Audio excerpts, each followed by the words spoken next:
aming panalangin.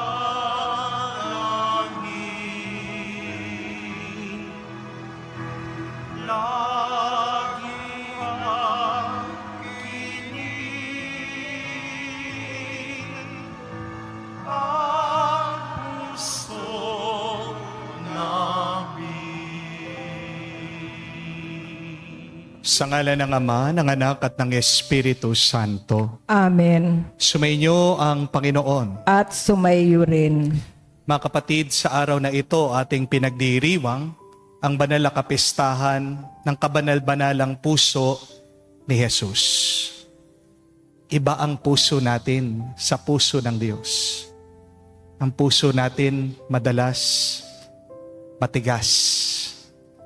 Ang puso natin madalas pinupuno natin ng sakit, ng inggit, ng takot, ng pagdududa. Pero ang puso ng Diyos malambot. Ang puso ng Diyos tapat. Ang puso ng Diyos puno at umaapaw ng pagmamahal. Kapag sinundan natin ang ating puso, kamukha sa ating maririnig sa mabuting balita, tayo'y mawawala at magwawala. Pero ang puso ng Diyos, ang puso ng mabuting pastol, dahil sa umaapaw na pagmamahal niya sa atin, hahanapin at hahanapin tayo. Kahit na tayo'y magkasala, papatawarin at papatawarin tayo. Kaya naman hayaan natin ng Diyos hubugin, turuan ang ating mga puso na magmahal kung paano siya magmahal. Sa mga pagkakataon na kung saan alam naman natin kung ano ang tama, pero sinundan pa rin natin at ginawa ang masama. Sa mga pagkakataon na kung saan nilayo natin ang ating mga puso sa Diyos, hilingin natin muli ang kanyang awa at pagpapatawad para makita tayo muli na maging karapat-dapat makatanggap sa mga banal na misteryo. Inaamin ko Sa makapangyarihang Diyos at sa inyo mga kapatid, na lubha akong nagkasala sa isip, sa salita, sa gawa at sa aking pagkukulang. Kaya isinasamo ko sa mahal na Birheng Maria, sa lahat ng mga anghel at mga banal, at sa inyo mga kapatid, na ako ay ipanalangin sa Panginoong ating Diyos. kaawaan tayo na makapangyarihang Diyos, patawarin tayo sa ating mga kasalanan at patnubayan tayo sa buhay na walang hanggan. Amen. Panginoon, kaawaan mo kami. Panginoon, kaawaan mo kami. Kristo, kaawaan mo kami. Kristo, kaawaan mo kami. Panginoon, kaawaan mo kami. Panginoon, kaawaan mo kami. Gloria in excelsis Deo.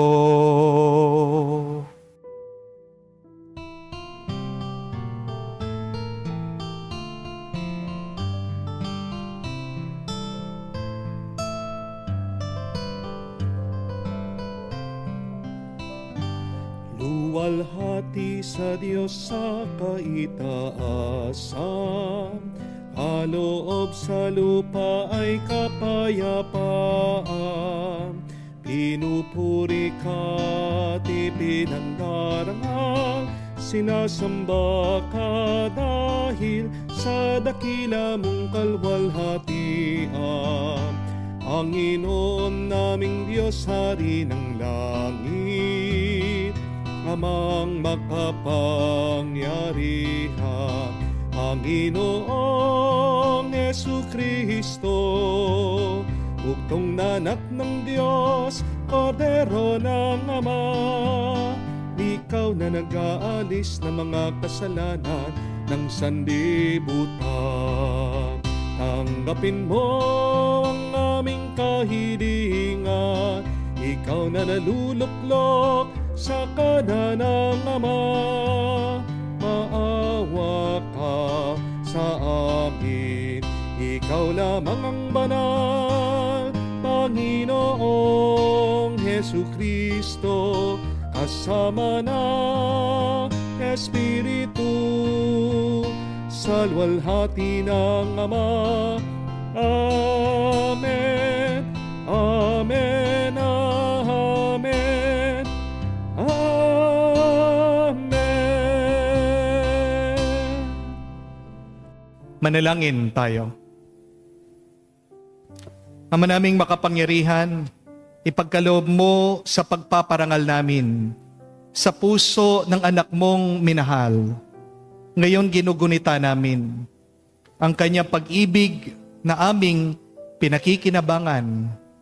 Kami naway pagindapating madaluyan na nag-uumapaw na batis na mga biyayang iyong bigay sa pamagitan ni Jesucristo kasama ng Espiritu Santo magpa sa walang hanggan. Amen.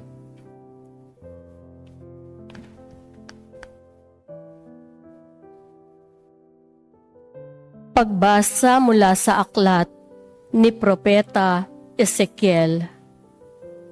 Ito ang sinabi ng Panginoon: Ako mismo ang maghahanap at mag-aalaga sa aking mga tupa. Kung paanong hinahanap ng pastol ang tupa niyang nawawala, gayon ko hahanapin ang aking tupa. Kukunin ko sila saan man sila itinapon noong panahon ng kanilang kasamaan. Titipunin ko sila mula sa iba't ibang dako upang ibalik sa sarili nilang bayan. Doon ko sila aalagaan sa kaparangan ng Israel, sa tabi ng mga bukal ng tubig at sa magagandang pastulan. Aalagaan ko sila sa sariwang pastulan sa tahimik na kaburulan ng Israel. Ako mismo ang magpapastol sa kanila at hahanap ng kanilang pahingahan. Hahanapin ko ang nawawala, ibabalik ang nalalayo, hihilutin ang napilay, palalakasin ang mahihina, at babantayan ang malulusog at malalakas. Ibibigay ko sa kanila ang kanilang pagkain. Ang salita ng Diyos. Salamat sa Diyos. Pastol ko'y Panginoong Diyos, hindi ako magdarahop. Pastol ko'y Panginoong Diyos, hindi ako magdarahop. Panginooy aking pastol, hindi ako magkukulang. Ako'y pinahihimlay sa mainam na pastulan at inaakay niya ako sa tahimik na batisan. Binibigyan niya akong bagong kalakasan. Pastol ko'y Panginoong Diyos, hindi ako magdarahop. At sang-ayon sa pangako na kaniyang binitiwan, sa matuwid na landasi, doon ako inaakay, kahit na ang daang iyo'y tumatahak sa karimlan. Hindi ako matatakot, pagkat ika'y kaagapay, ang tungkod mo at pamalo, ang gabay ko at sanggalang. Pastol ko'y Panginoong Diyos, hindi ako magdarahop. Sa harapan ng lingkod mo, ikaw may handang dulang. Ito'y iyong ginagawang nakikita ng kaaway. Nalulugod ka sa akin, na ulo ko ay langisan, at pati na ang kalis ko ay iyong pinaaapaw. Pastol ko'y Panginoong Diyos, hindi ako magdarahop.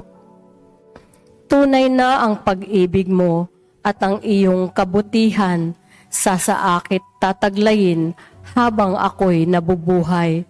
Doon ako sa templo mo, lalagi at mananahan.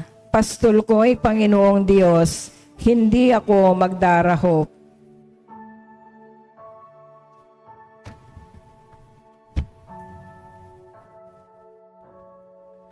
Pagbasa mula sa sulat ni Apostol San Pablo sa mga taga-Roma. Mga kapatid, ang pag-ibig ng Diyos ay binuhos sa ating mga puso sa pamamagitan ng Espiritu Santo na ipinagkaloob na sa atin.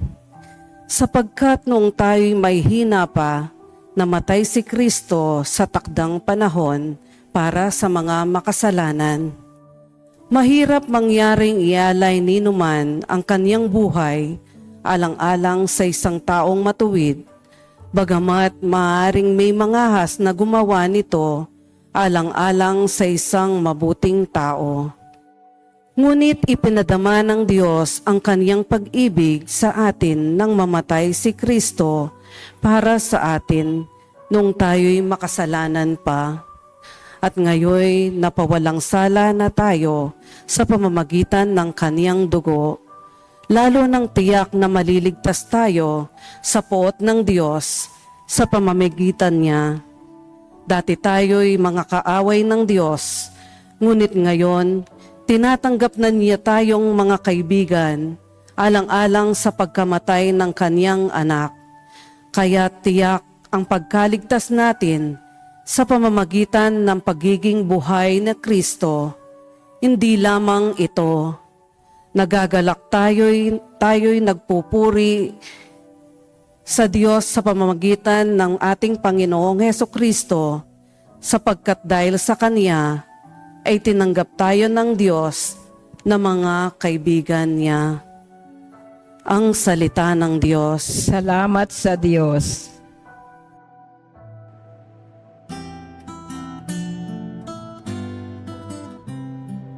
Alleluia, alleluia, alleluia, alleluia, alleluia, alleluia, alleluia, alleluia, alleluia, alleluia, alleluia, alleluia. Ako'y pastol na butihin, kilala kong tupang akin. Ako'y kilala nila rin. Aleluya, aleluya. Sumainyo ang Panginoon. At sumayo rin. Ang mabuting balita ng Panginoon ayon kay San Lucas. Papuri sa iyo, Panginoon. Nung panong yun, sinabi ni Jesus sa mga Pariseo at mga Eskriba ang talimhagang ito. Kung ang sino man sa inyo ay may 100 tupa at mawala ang isa, ano ang gagawin niya? Iiwan niya ang 99 sa ilang at hahanapin ang nawawala hanggang sa matagpuan. Hindi ba? Kapag nasumpungan na niya ay masaya niyang papasanin ito. Pagdating ng bahay, aanyayahan niya ang kanyang mga kaibigan at mga kapitbahay. Sasabihin niya, makipagsaya kayo sa akin, sapagkat nasumpungan ko sa wakas ang tupa kong nawawala. Sinasabi ko sa inyo, magkakaroon ng higit na kagalakan sa langit dahil sa isang makasalanang nagsisisit, tumalikod sa kanyang kasalanan, kaysa sa 99 na matuwid na hindi nangangailangan na magsisi. Mga kapatid, ang mabuting balita ng ating Panginoon. Pinupuri ka namin, Panginoong Heso Kristo. Magandang araw po muli sa inyong lahat. Magandang araw po, Father. Kung meron pong isang bagay na kailangan nating maunawaan tungkol sa ating puso, na ang puso natin ay isa sa mga pinakamalakas, pinakamakapangyarihang parte ng ating katawan. One of the most powerful organs of our body is our heart. Tingnan niyo po, kapag brain dead ang tao, buhay pa rin yan. Basta't humihinga siya, hindi po ba? Pero kapag tumigil ang tibok ng iyong puso, patay ka na. Amen? Kahit na hindi ka mag-isip, buhay ka pa rin. Amen? Pero kapag hindi umaandar ang iyong puso, wala ka na. Amen? ang nagkokontrol sa ating katawan ay ang ating mga puso. Hindi ang isip mo. Your heart controls your body, not your mind. Pansinin niyo po ito. Kapag nahihirapan kayo, anong sinasabi ng isip mo? Tumigil ka na, sumuko ka na, hindi mo kaya yan. Okay lang yan, nauunawaan naman ng ibang tao. Pero kapag gusto ng puso, matatalo ang isip ng tao. Your heart moves you. Your heart dictates the direction of your life. Amen? Mas malakas pa rin ang puso kesa sa isip. Kahit na merong paglalaban ang isip at puso, sino po sa tingin nyo ang mananalo? Ang puso, siyang magtatagumpay. Naalala ko po, nung bata pa ako, gustong-gusto ko na talagang pumasok sa seminaryo. Gustong-gusto ko na po talagang magpari. Very inspired ako doon sa mga nakasama ko pong pari. Mag-high school pa lang po ako, pinipilit ko na sa mga magulang ko, papasok na ako sa seminaryo. Pero nag-aalala po ang aking mga magulang, ayaw po nila akong papasukin sa seminaryo. Kasi napakabata ko pa lang po. Sabi ng mga magulang ko sa akin, pag pumasok ka na sa seminaryo, hindi mo na kami makikita. Hindi mo ba kami mamimiss? Yung aking naman pong lolo, kinukumbinsi ako. Alam niyo, sabi niya sa akin, pag nagpari ka, hindi ka makakapag-asawa. Masarap ng bababae, sabi niya. No? Pero kahit na anong sabihin nila sa akin, dahil nakapag-desisyon na po ang puso ko, sabi ko, gusto ko nang pumasok sa seminaryo. Gusto ko talagang magpari. Kahit na anong sabihin nyo, wala po silang magawa. Kasi may sariling isip ang puso ng tao. Noong pong 1991, yan po ang natuklasan ng mga sayantipiko. Pinag-aralan nila, binuksan po nila ang puso ng tao. At alam niyo kung anong nakita nila? Ang puso ng tao, marami din pong mga neurons. Parang nakita mo, ang utak daw ng tao, maraming ugat. Kung ang utak ng tao nakakapag-isip, yan po ang conclusion ng mga sayantipiko. Nag-iisip din, may sariling isip, ang puso ng tao. Kaya minsan, di ba, di nyo napansin, hindi mo makalimutan yung masakit na karanasan. Kasi buhay ang karanasan ng tao, hindi lang sa kanyang isip. Lalong-lalo na bumabalik yung naranasan natin dito sa ating puso at damdamin. Nagtatagal yung ating alaala, lalong-lalo na kung meron tayong emosyon dyan, kung meron tayong naramdaman dyan. Kaya nga, yung mga may trauma, ang hirap po na maghilom dun sa masakit na kahapon. Kasi hindi lang kailangan gamutin kung ano ang tumatakbo dito sa isip. Kailangan bigyan din ng lunas yung nararamdaman dito sa puso. Ganyan kahalaga na kailangan nating turuan ang puso ng tao. Tandaan niyo po ito, ang eskwela ay lugar para turuan ang isip ng tao. Pero ang simbahan ay ang lugar para hubugin ang puso ng tao. Di ba? Ang dami po mga nag-aral, pero pag umasta sila, ano yung ugali?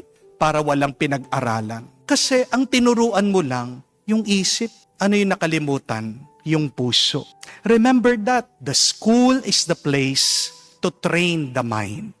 And yet, the school for our hearts, in order for us to love, to be compassionate, to be kind, to become holy, just like God, is the church. The Bible is our textbook on how to love. Gusto mong matutong tunay na magmahal? Gusto mong matutong magmahal kamukha ng Diyos? Makinig ka sa salita ng Diyos. Amen? At sino ang guro natin kung paano tunay na magmahal? Si Jesus.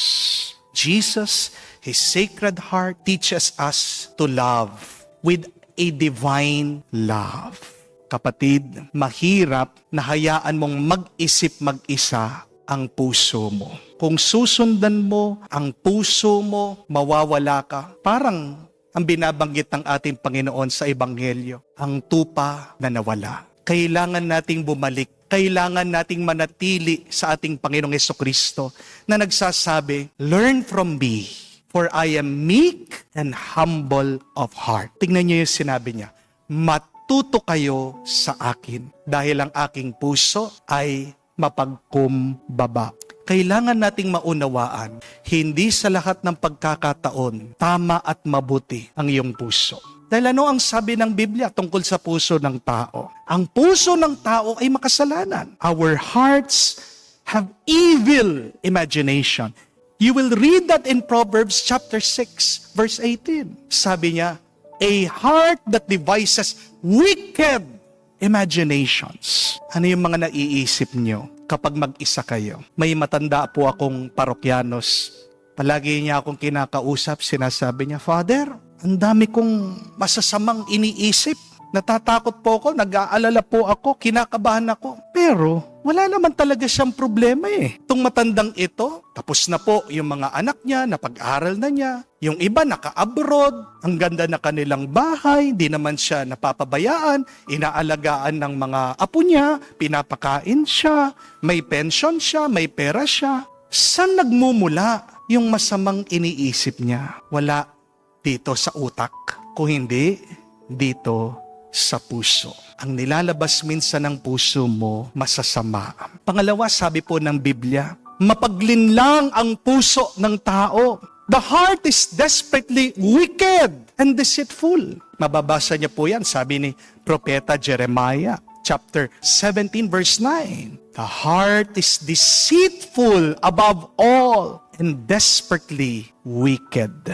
Kaya mag-ingat po kayo kapag sinasabi niyong, follow your heart. Bago mo sundan ang puso mo, kapatid, sundan mo muna ang Diyos. Wala naman po sinabi si Jesus sa atin na sundan natin ang ating puso. Di po ba? Ano po ang utos palagi ni Jesus? Sumunod kayo sa akin. Bago mo sundan, ano ang sinasabi ng puso mo? Ang tanong, ang puso mo ba nakasunod sa Diyos? Dahil kapag sinundan mo ang iyong puso na hindi nakasunod sa Diyos, makikita mo, mararanasan mo, mapapagod ka lang, magsasawa ka, at mapapasama ka. Amen? Ang pinakamabisang paraan para po magbago, maturuan ang ating puso ay ano? Hindi lang yung makinig tayo palagi sa Diyos, pero kailangan balutin natin ang ating puso sa panalangin. Dahil tandaan niyo po, ang panalangin ay pakikipagpalitan ng puso sa Diyos. When you pray, you exchange hearts with God. When you pray, do not just allow your lips to move. Allow your hearts to move towards God. When you pray, open yourself to God. Accept a new and clean heart from God. Yan ang tunay na pagdarasal at pananalangin. Kailangan wag tayong magsawang magdasal at manalangin. Kasi ang puso ng tao, kamuka sa isip natin, kamuka sa ating ulo, may katigasan. Di po ba? Paano mo mapapalambot ang matigas na puso? Huwag mong titigilan. Unti-untiin mo. May proseso dapat.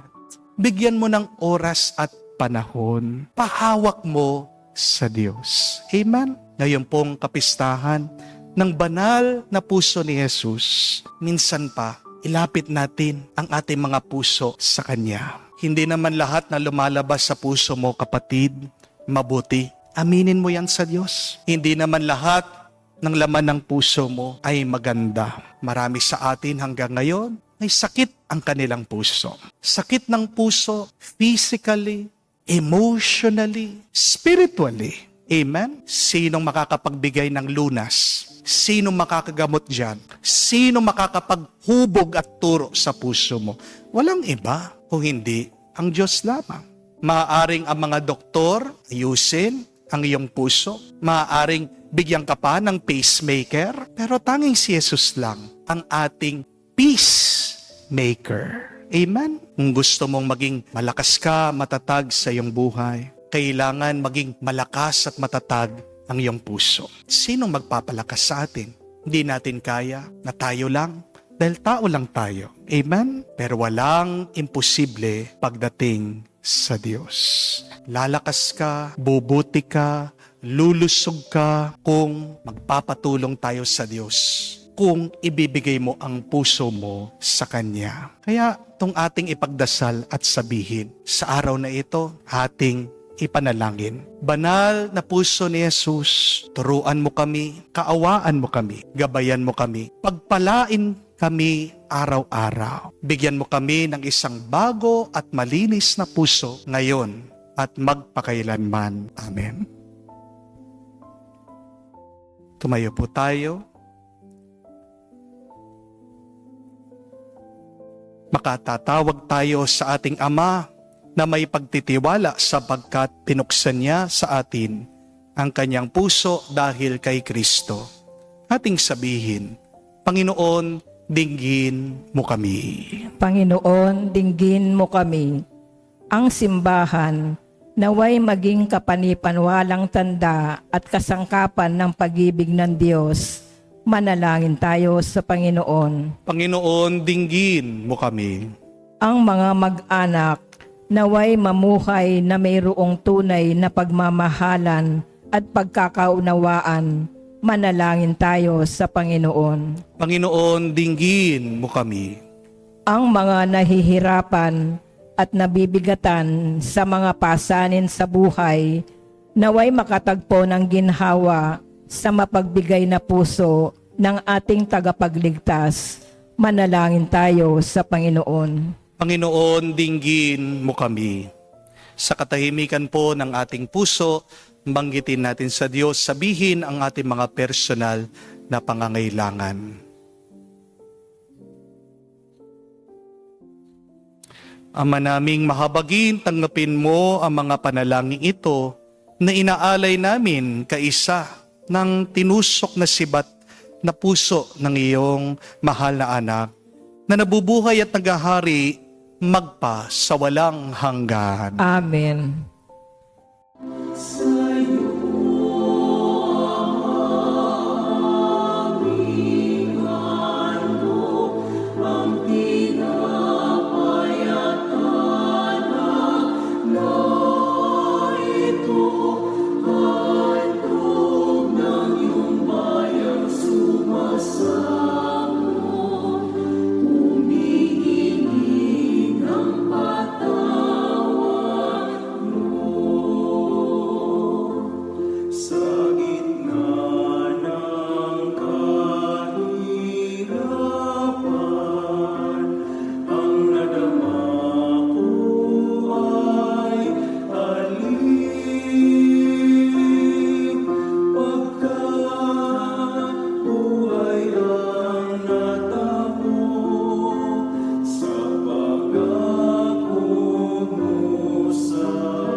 Manalangin kayo mga kapatid, para ng ating mga paghahain ay kalugdan ng Diyos amang makapangyarihan.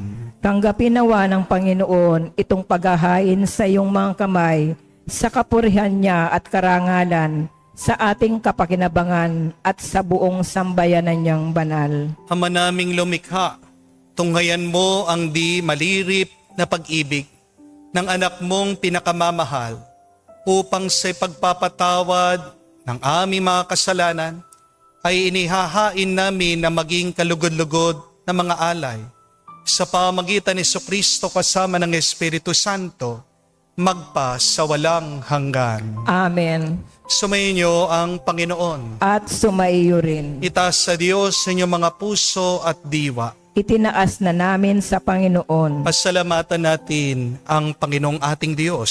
Marapat na siya ay pasalamatan. Ama naming makapangyarihan, tunay ngang marapat ikaw ang aming pasalamatan. sa pamagitan ni Jesucristo na aming Panginoon. Dakilang pag-ibig niya ang nagbunsod na maghain ng sarili nang kami matubos. Kaya itinampok, siya'y nakabayubay sa krus. Mula sa kanyang tagiliran, sinibat, dugot, tubig, ay masaganang dumanak. Kaya't sambayanan mo dito na banaag. Ito'y ang sangkatauhan na aakit sa puso ng iyong anak na sumagip sa mga dumudulog sa batis ng kanyang pag-ibig. Kaya kaisa na manghel, nagsisiawit ng papuri sa iyo na walang humpay sa kalangitan, kami nagbubunyi sa iyong kadakilaan.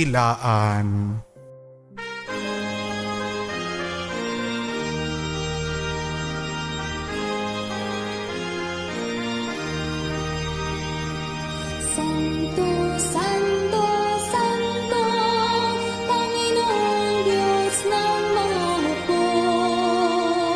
Napupuno ang langit at lupa ng kadakilaan mo. Hosana sa kaitasan, pinagpalang na paririto sa ngalan ng Panginoon. Hosana sa kaitasan, Hosana sa kaitasan. Naming banal, ikaw ang bukal ng tanang kabanalan. Kaya't sa pamagitan ng iyong Espiritu, gawin mong banal ang mga kaloob na ito, upang para sa amin maging katawan at dugo ng aming Panginoong Heso Kristo. Bago niya pinagtiis ang kusang loob na maging handog, hinawakan niyang tinapay, pinasalamatan kanya. Pinaghati-hati niya iyon, inabot sa kanya malagad at sinabi, tanggapin ninyong lahat ito at kanin. Ito ang aking katawan na ihahandog para sa inyo.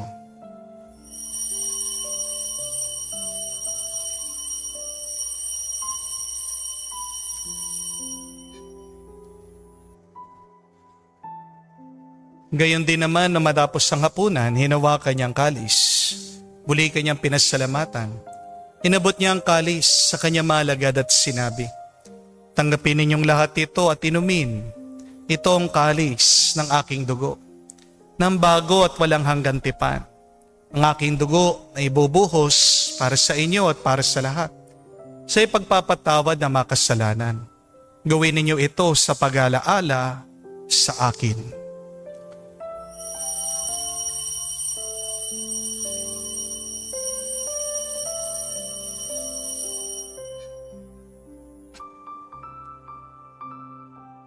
Ang misteryo ng pananampalataya. Aming ipinahayag na namatay ang iyong anak, nabuhay bilang Mesiyas at magbabalik sa wakas para mahayag sa lahat. Ama, ginagawa namin ngayon ang pag-alaala sa pagkamatay muling pagkabuhay ng iyong anak. Kaya tinialay namin sa iyong tinapay nagbibigay buhay at ang kalis sa nagkakaloob ng kaligtasan. Kami nagpapasalamat dahil kami yung minarapat na tumayo sa harap mo para maglingkod sa iyo.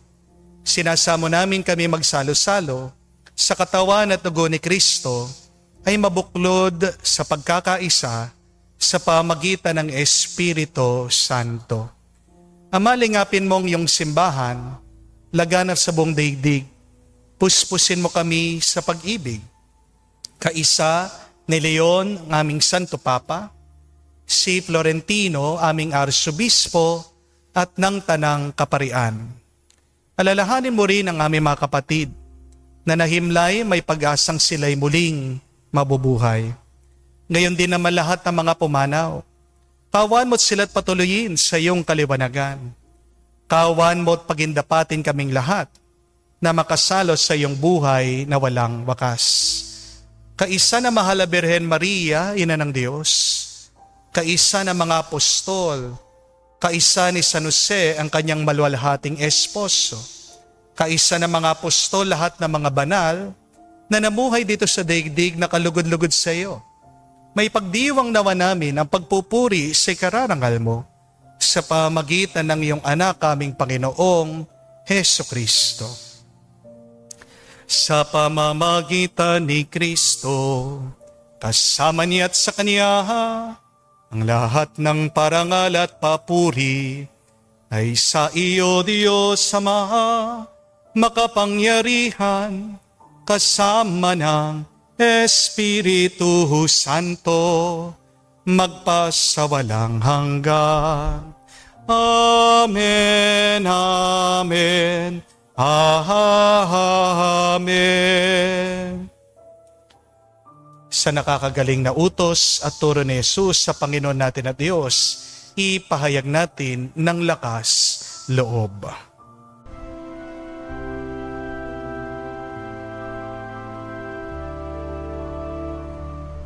Ama namin, sumasalangit ka, sambahin ang ngalan mo, mapasa amin ang kaharian mo, sundin ang loob mo dito sa lupa para nang sa langit. Bigyan mo kami ngayon ng aming kakanin sa araw-araw. At patawarin mo kami sa aming mga sala para ng pagpapatawad namin sa nagkakasala sa amin. At huwag mo kaming ipahintulot sa tukso, at iadya mo kami sa lahat ng masama. Hinihiling namin kami, Adyas, sa lahat ng masama, pagkalooban ng kapayapaan araw-araw, iligtas sa kasalanan, ilayo sa lahat ng kapahamakan, samantalang aming pinanabikan ang dakilang araw ng pagpapahayag ng tagapagligtas naming si Heso Kristo. Sapagkat iyo ang kaharian at ang kapangyarihan at ang kapurihan magpakailanman. Amen. Panginoong Heso Kristo, sinabi mo sa mga apostol, kapayapaan ang iniiwan ko sa inyo. Ang aking kapayapaan binibigay ko sa inyo. Tunghayan mo ang aming pananampalataya at huwag ang aming pagkakasala. Pagkalooban mo kami ng kapayapaan at pagkakaisa, ayon sa iyong kalooban, kasama ng Espiritu Santo, magpa sa walang hanggan. Amen. Kapayapaan ng Panginoon ay laging sumainyo. At sumayo rin. Magbigayan po tayo ng kapayapaan sa bawat isa. Peace with you po. Kapayapaan po sa inyong lahat.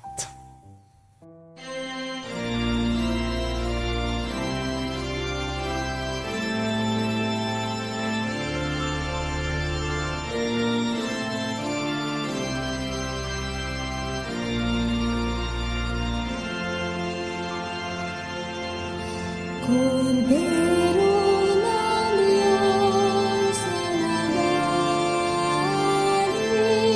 ng mga kasalanan.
Mga kapatid, naririto ang ating Panginoong Yesukristo, ang Kordero ng Diyos.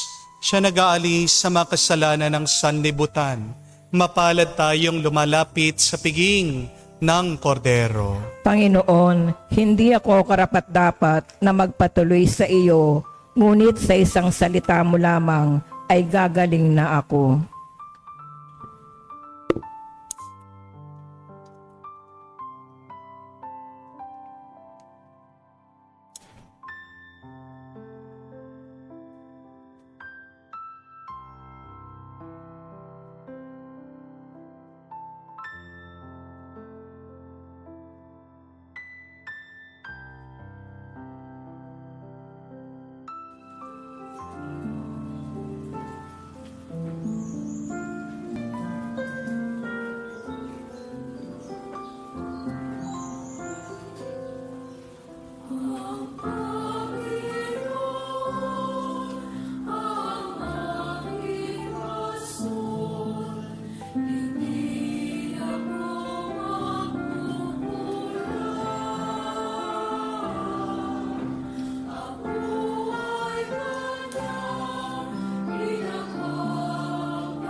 Lumuhod po tayo para sa panalangin sa kabanal-banalang puso ni Jesus. Jesus, Diyos ko, iyong nasabi humingi at kayo'y bibigyan. Maghanap at matatagpuan ninyo. Kumatok at bubuksan ang pinto para sa inyo.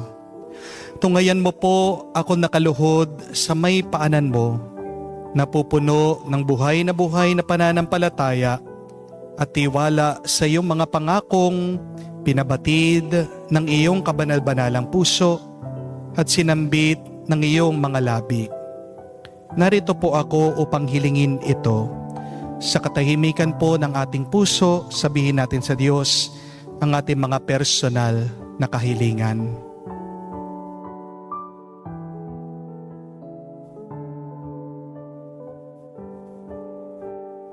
Kanino pa ako tutungo kung hindi sa iyo?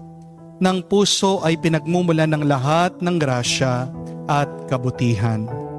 San pa po ako maghahanap kung hindi sa baul na naglalaman ng kayamanan ng iyong habag? San pa po ako kakatok kung hindi sa pinto kung saan binibigay ng Diyos ang sarili niya sa amin at kung saan kami makakapunta sa Diyos? Sa iyo po ako dumudulog, puso ni Jesus.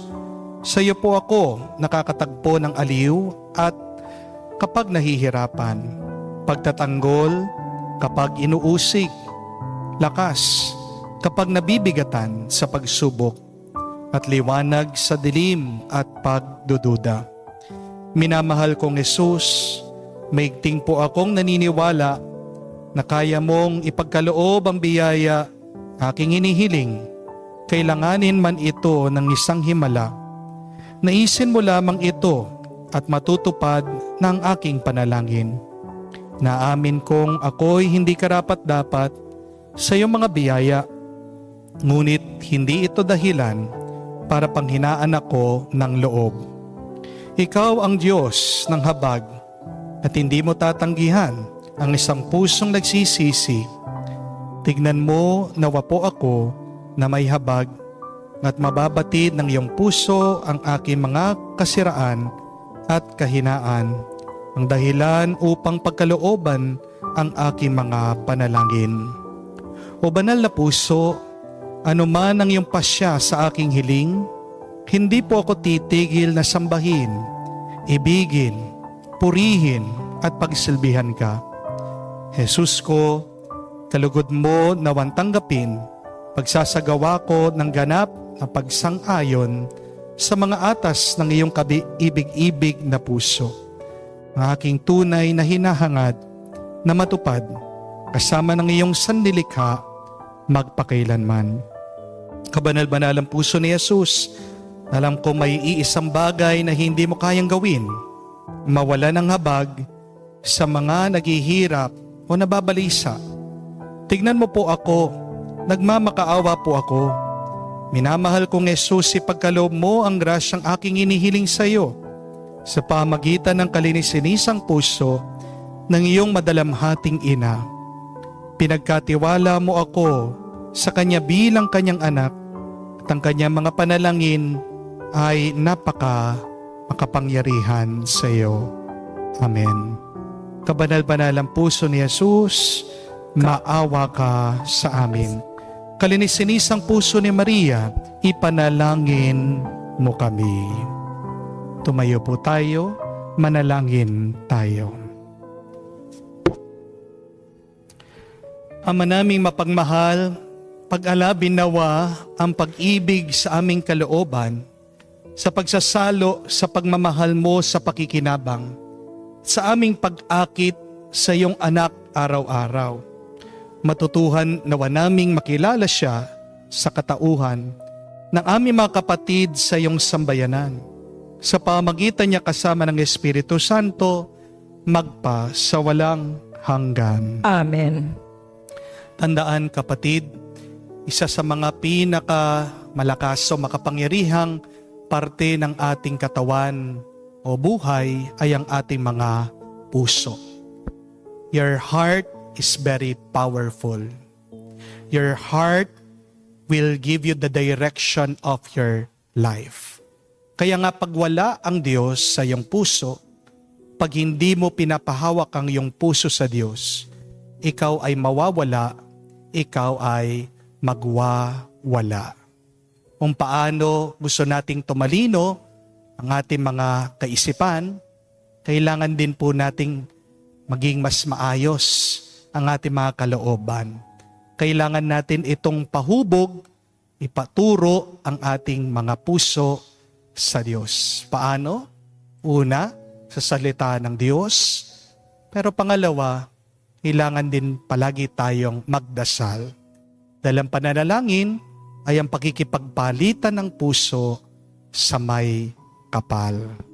Kumusta na ang puso mo? Ano ang sakit nito? Kumusta na ang puso nyo? Ano ang laman ng inyong mga damdamin? Kumusta na ang puso nyo? Pinapahawak nyo ba sa Diyos? Pinapaturo nyo ba sa Diyos? Ang Diyos ba ang inyong gabay? Ang Panginoon ba ang inyong mabuting pastol? Kapatid, tama ang puso mo, malusog ang puso mo, masaya ang puso mo kung ang puso mo ay magiging kamuka ng banal na puso ni Jesus. Kaya nga, makikita nyo ang imahe ng larawan ng banal na puso, tinuturo niya ang kanyang puso.